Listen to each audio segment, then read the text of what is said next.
হলো, এই চুক্তিতে কোথাও গ্রেটার ত্রিপুরালের লেখা নেই। এই চুক্তিতে বিজেপির মন্ত্রিসভায় মথা যোগদান করবে এটাও লেখা নেই। এই চুক্তিতে লোকসভা নির্বাচনে ত্রিপুরা মথার পরিবারের লোক বিজেপির চিহ্নে দাঁড়াবে এটাও লেখা নেই। লেখা আছে এটা কি, যে ভারত সরকার একটা কমিটি করবে, জয়েন্ট ওয়ার্কিং কমিটি বা জয়েন্ট কমিটি। চুক্তি অনুযায়ী সে কমিটি তো হলো না। চুক্তি যদি রূপায়ণ করার ইচ্ছা থাকে, প্রধানমন্ত্রী তো বলতেন, একটা শব্দ উচ্চারণ করে নাই প্রধানমন্ত্রী, একটা শব্দও না। এমনকি আস্তাবল ময়দানে ত্রিপুরা মথার নেতাদেরকেও আমন্ত্রণ করেনি। মন্ত্রী হিসেবে অনিমেষ ছিল, কিন্তু মথার কোনো নেতা সেখানে জায়গা পায় নাই। এই যে 100 দিনের কাজের গ্যারান্টি কবে হয়েছিল? 2004 সাল।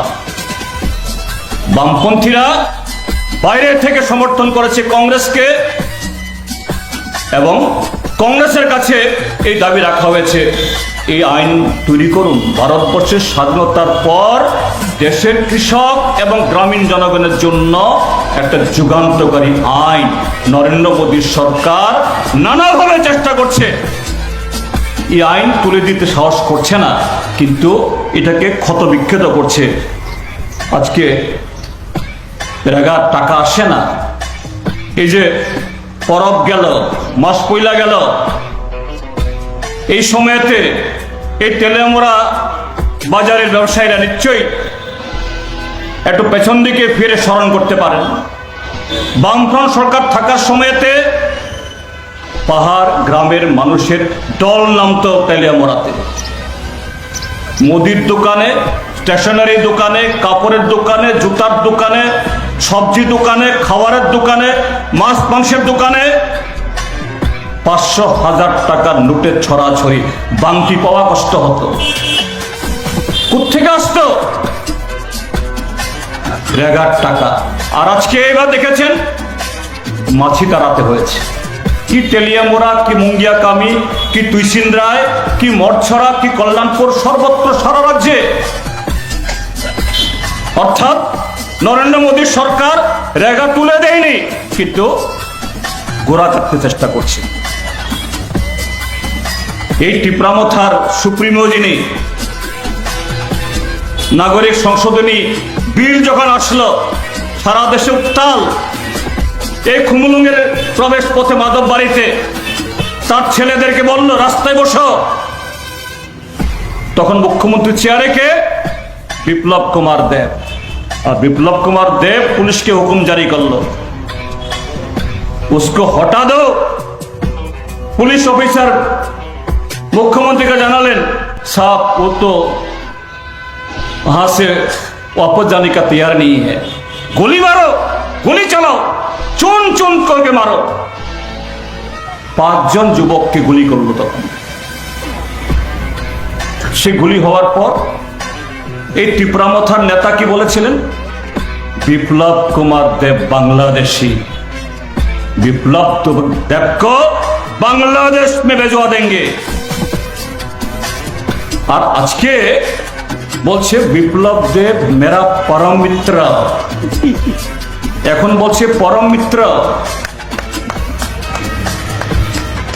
তাহলে ওগুলি বাংলাদেশে भेजवा देंगे, विप्लव देव को हटाएंगे,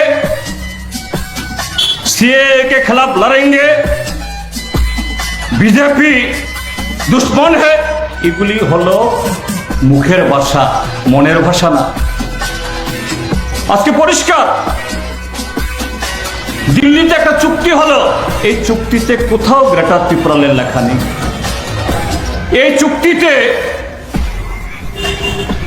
বিজেপির মন্ত্রিসভায় মথা যোগদান করবে এটাও লেখা নেই। এই চুক্তিতে লোকসভা নির্বাচনে ত্রিপুরা মথার পরিবারের লোক বিজেপির চিহ্নে দাঁড়াবে এটাও লেখা নেই। লেখা আছে এটা কি? কি লেখা আছে? যে ভারত সরকার একটা কমিটি করবে, জয়েন্ট ওয়ার্কিং কমিটি বা জয়েন্ট কমিটি। চুক্তি অনুযায়ী সে কমিটি তো হলো না। চুক্তি যদি রূপায়ণ করার ইচ্ছা থাকে,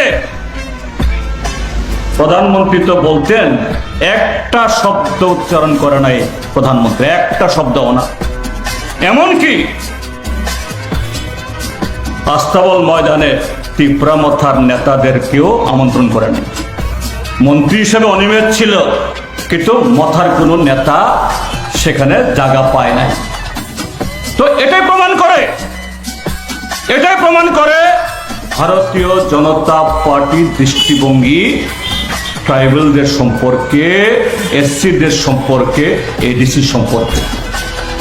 কিন্তু সেই নেতারা সরল মতি ট্রাইবেলদের আজকে তার মাথা কিনে নিয়ে তাদের ভালোবাসা, আবেগ, এটাকে কিনে নিয়ে আজকে বিজেপিকে জেতানোর জন্য, বিজেপিকে আবার ক্ষমতায় পাঠানোর জন্য চেষ্টা করছে।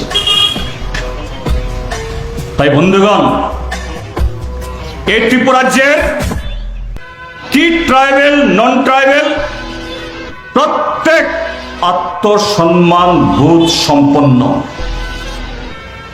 এই ত্রিপুরাহানে যত সাকনি সম্মান গানা বরফ, তার সাথে এই দেশের সমস্ত দেশপ্রেমিক নাগরিকের আজকে দায়িত্ব। এবারের লড়াই শুধু বিজেপি বিরোধী ইন্ডিয়া জোট তলায় না, কিন্তু একটা নাম তো থাকবে। লড়াই হলো একদিকে যারা দেশকে বিক্রি করতে চায়, দেশের সংবিধান ভাঙতে চায়, দেশের গত 7.5 দশকের সমস্ত ঐতিহ্যকে ম্লান করতে চায়, এই শক্তির নেতৃত্বে বিজেপি ত্রিপুরা রাজ্যে, তার সাথে আইপিএফ মথা। আর আরেকদিকে হলো কংগ্রেস, কমিউনিস্ট না, সমস্ত দেশপ্রেমিক শক্তি আজকে ঐক্যবদ্ধ। গত 19 লোকসভা নির্বাচনে তারাই ছিল 58%, আর 14 লোকসভা আসন নির্বাচনের সময় তারা ছিল 62%। সেই 62% মানুষ আজকে ঐক্যবদ্ধ। কাজে আগামী 4 জুন ভারতবর্ষে নতুন সরকার গঠন করা, এটা শুধু সময়ের অপেক্ষা। এই দেশদ্রোহী, দেশের সংবিধান বিরোধী এই শক্তির পরাজয় অনিবার্য। কাজী তেলিয়ামুড়ার সমস্ত সচেতন নাগরিক, ভারতীয় জনতা পার্টির ভেতরেও গত 6 বছর ধরে আপনারা ভেতরে কুকরে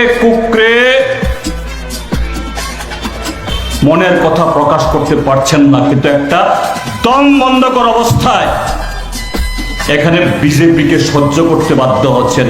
তাদের কাছেও আমাদের বিনীত অনুরোধ, আসুন দেশের এরকম একটা গুরুত্বপূর্ণ সময়েতে আমরা যদি সঠিক দায়িত্ব পালন না করি, এটা একটা জাতীয় পাপ করার শামিল হবে। সেই জায়গায় একটা জাতীয় পুণ্য সাধনের জন্য বারবার সে সুযোগ আসে না।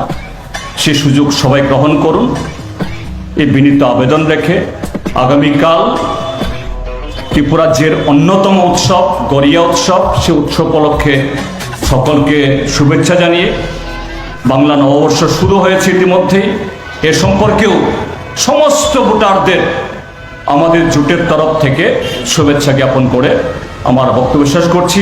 সবাই ভালো থাকুন, সুস্থ থাকুন। সবাইকে নমস্কার। হুলুঙ্কা ইনকলাব জিন্দাবাদ।